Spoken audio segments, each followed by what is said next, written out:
குருவி கிட்ட பேசலாம். நம்ம குருவி கிட்ட போயிட்டு வாங்க இதை போய் டெஸ்ட் பண்ண போகிறோம். தண்ணி ஊற்றாம பண்ணால் இப்படி தான் வரும்னு சொல்லு. தண்ணி ஊற்றாம செஞ்சால் இப்படி தான் செய்யும். இப்போ நான் தண்ணி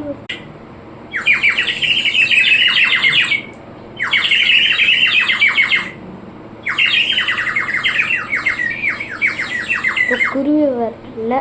இப்போ குருவி வரல, அதனால தான் நான் குருவி கிட்ட போய் எடுத்துருப்பேன். பட் இப்போ சாயங்காலம் ஆகுது என் மூவியில். நான் அடுத்த பாட்டில் காலையில் எடுத்து போகிறேன் உங்களுக்கு. இது பொறுமையாக